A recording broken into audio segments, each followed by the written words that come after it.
And the Buddha lists the factors for awakening. Equanimity comes at the end of the list.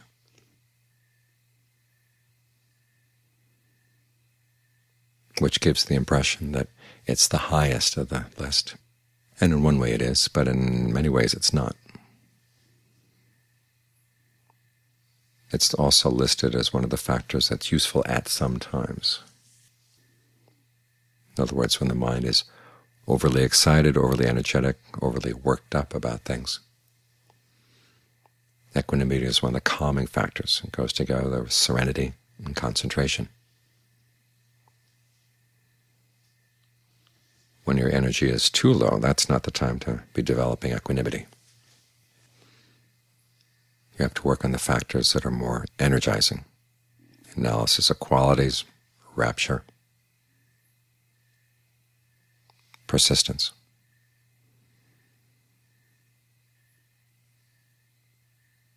So you have to use your equanimity together with your discernment to figure out what's just right. There's a story that Ajahn Chah told about one time he was invited to the palace in Bangkok with a couple of other Ajahns. And the king at the time was worried about some political problems, demonstrations in the streets, and after the meal he asked the Ajahns what to do. And the other two Ajahns were more senior to Ajahn Chah, so they spoke first. And they both recommended that the king develop equanimity. When it came to Ajahn Chah's turn, he said, well, yes, you need to develop equanimity, but you have to develop it together with discernment, knowing what to accept and what not to accept, or what not to be equanimous about.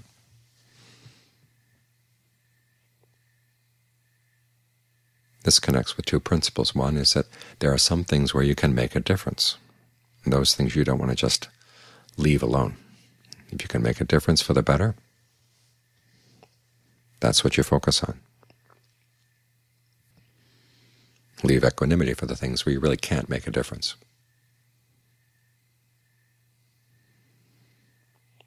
The other principle is that there are some things in the mind that respond just to your watching them.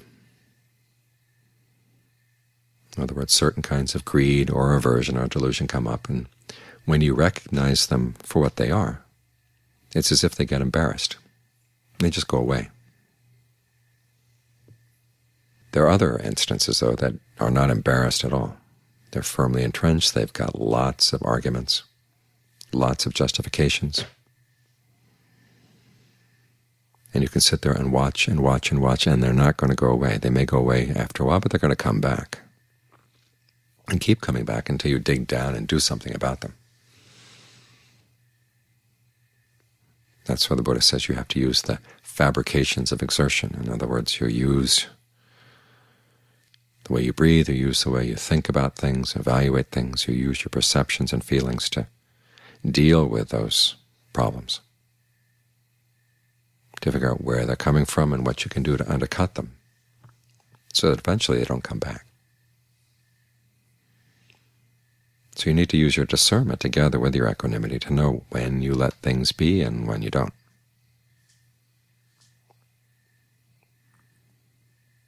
And it's important that you recognize there are basically three levels to equanimity.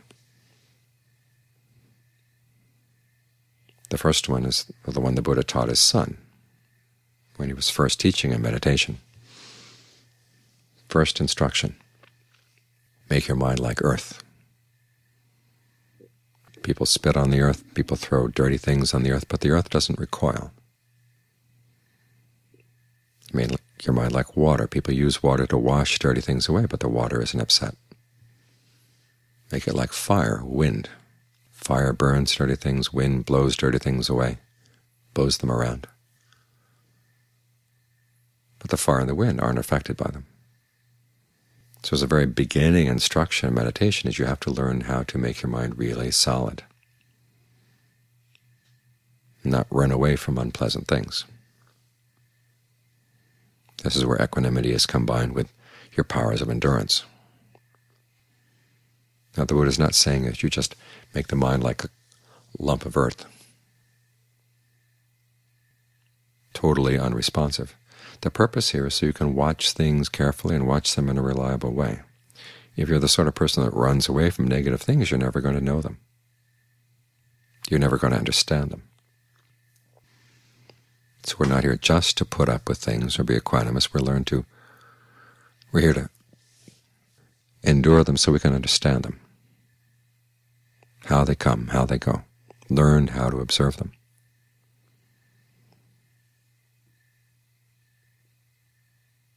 This is shown in how the Buddha followed up those instructions. After telling Rahula to make his mind like earth, he then taught him the steps for breath meditation, which involve a lot of proactive involvement with the breath. You're not just sitting there letting it come in and go out any old way, any old which way. In fact, the Buddha criticized those who practice breath meditation just letting it come in, go out, and trying to be equanimous all the time. You try to train yourself to breathe aware of the whole body. You try to calm down the effect that the breath has on the body. Breathe in a way that gives rise to rapture, that gives rise to a sense of pleasure and ease. Learn to breathe in a way that calms down the effect of your feelings and perceptions on the body and on the mind. And while you're breathing in and out, if you see that the mind needs to be gladdened, you gladden it. If it needs to be steadied, you steady it. If it needs to be released, you release it. In other words, in this case, equanimity is the foundation for acting skillfully, making a difference where you can.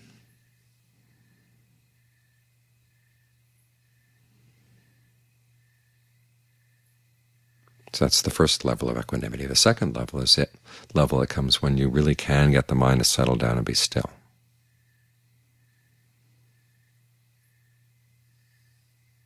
So there's a sense of ease and rapture, and then the ease and rapture fade away, and you're left with equanimity.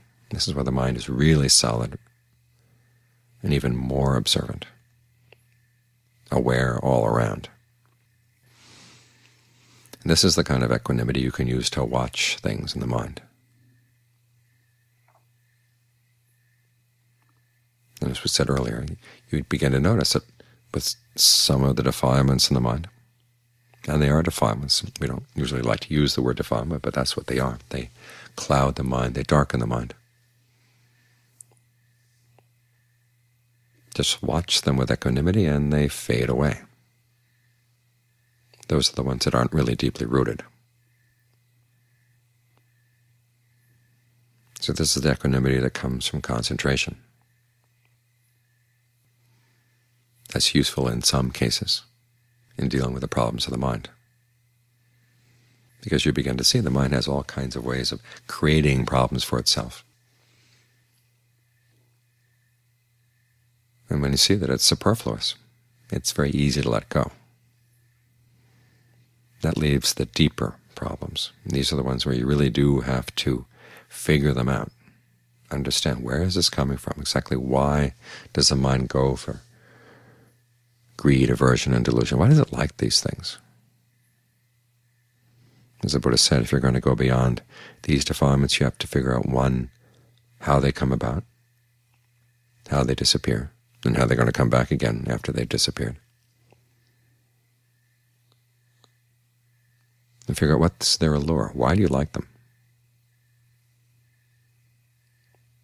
What is there about greed that you really like? And usually it's something you don't want to admit to yourself, so it's hard to see. This is why equanimity is, again, a useful foundation for seeing these things.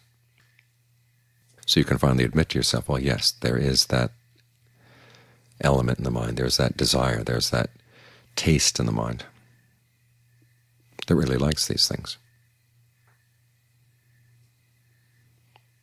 And then you compare that with the drawbacks. Is the taste worth the price you pay? And it's amazing how the mind can very easily magnify the taste and try to minimize the drawbacks. And again, the equanimity of concentration is a good foundation for seeing this, because as you get a greater sense of well-being and stability in the mind, there's less hunger. When there's less hunger, you don't fall for the things that look like food and make you pay a heavy price in the end, because you've got better food already.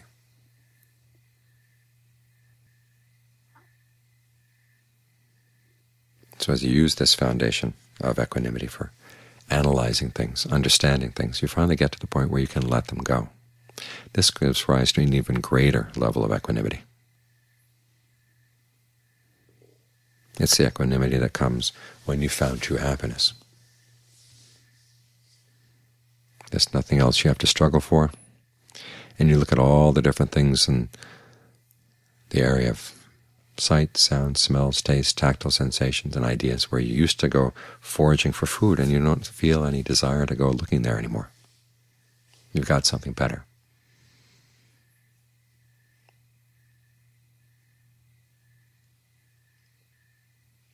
So equanimity is one of the byproducts of reaching the goal. It's not the essence of the goal.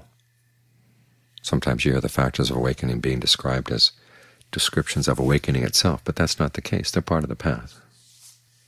The goal is something even beyond. And as the Buddha said, it is the highest happiness.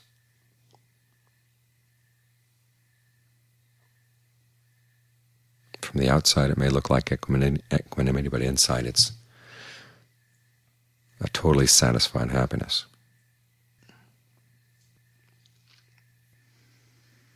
So there's the equanimity that's a product of the practice, and there's the equanimity that functions as a factor in the practice. And it's the levels that factor into the practice. Those are the ones we have to pay attention to. The one that's a byproduct, it's going to happen on its own. But the ones we work with, developing the equanimity that allows us to endure things, so we can develop an even deeper equanimity that allows us to see things really clearly, very deeply in the mind.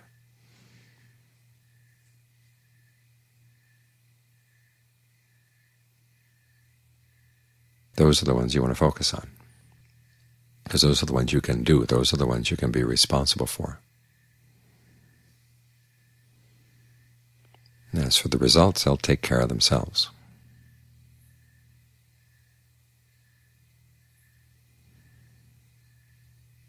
But it's always essential that you understand that equanimity is one of the factors. It's not the whole path. And you need to use your discernment to figure out when it's appropriate and when the more proactive side has to come in.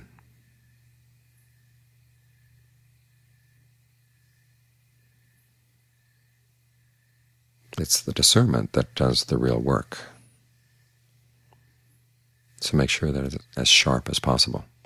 This is one of the reasons why analysis of quality comes so early in the list of the factors for awakening, because it has to inform all the other ones.